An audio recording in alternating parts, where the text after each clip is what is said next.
జ్వరమున్నా ఇక్కడ మరి మీ అందరికీ స్ఫూర్తినిస్తూ ఇక్కడే ఉండి పొద్దు నుంచి ఇప్పటిదాకా మీతోనే ఉన్న గౌరవనీయులైన మాజీ మంత్రివర్యులు పెద్దలు మా బావగారు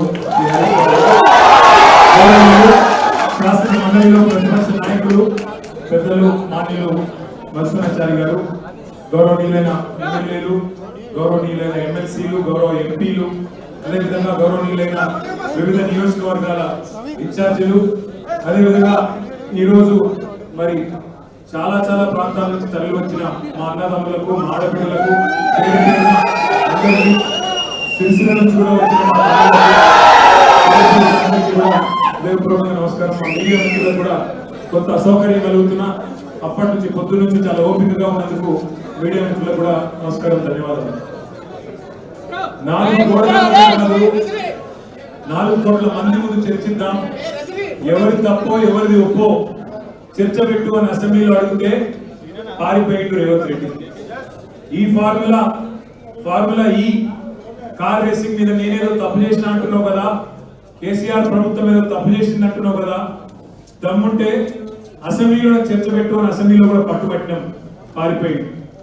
4 కోట్ల మందిని ఎందుకైనా 4 కోట్ల మంది ముందు మాట్లాడదామంటే పారిపోయింది. పోనీ ఇట్లా కాదు, ఈ బద్నాం క్యాంపెయిన్ ఇంకెన్ని రోజులు నడుపుతావు, ఈ దేశంలో ఏ రాజకీయ నాయకుడు అనే విధంగా నేను అంటున్నా, నువ్వు ముందుకు రా, నేను తప్పు చేయలేదు, నిజాయితీకి ధైర్యం ఎక్కువ కాబట్టి అవసరమైతే లైట్ డిటెక్టర్ పరీక్ష తీసుకుంటా, నువ్వు కూడా రా. పక్కలేడు, పారిపోయాడు.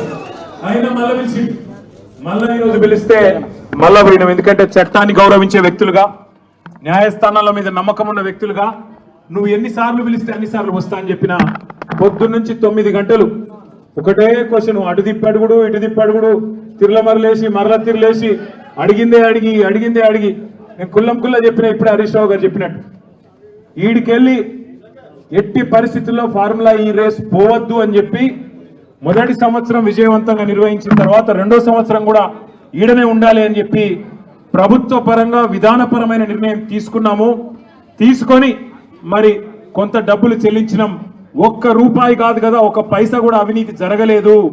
ఈడికెళ్ళి పైసా పోయింది, అక్కడ ఉన్నది, ఇలా అవినీతి ఎక్కడ ఉంది అనే అవినీతి నిరోధక శాఖ అధికారులను అడిగినాం. సమాధానం లేదు. బెబ్బెబ్బే ఏంది అంటే, ఫైల్ ఇటు పోయిందా, ఇటుకెళ్ళి పోయిందా, నువ్వు కుడి చేపులకి వెళ్ళి ఇచ్చినావో పైసలు, ఎడమ జేబులకి వెళ్ళి ఇచ్చినావో పైసలు అని చెప్పి పనికిమాలిన ప్రశ్నలు తప్ప, చిట్టినాయుడు రాసిచ్చి పంపిన ప్రశ్నలు తప్ప ఏమీ లేదు విషయం. అందుకే నేను మొన్న చెప్పినా మళ్ళీ చెప్తున్నా, ఇది లొట్టపీస్ కేసు, ఈయన ఒక లొట్టపీస్ ముఖ్యమంత్రి. ఏది కాదు, వీళ్ళతోని ఏం చేయరాదు, పరిపాలన చేత కాదు, ప్రజలకిచ్చిన హామీలు నెరవేర్చే దమ్ము లేదు. అందుకే దద్దమ్మ రాజకీయంతో ఇవాళ తప్పించుకునే ప్రయత్నం చేస్తా ఉన్నారు. మొన్ననే మన నాయకుడు, పెద్దలు, తెలంగాణ సాధించిన నాయకుడు కేసీఆర్ గారిని కమిషన్ ముందుకు పిలిచిండు. అంతకుముందు హరీష్ రావు గారిని కమిషన్ ముందుకు పిలిచిండు.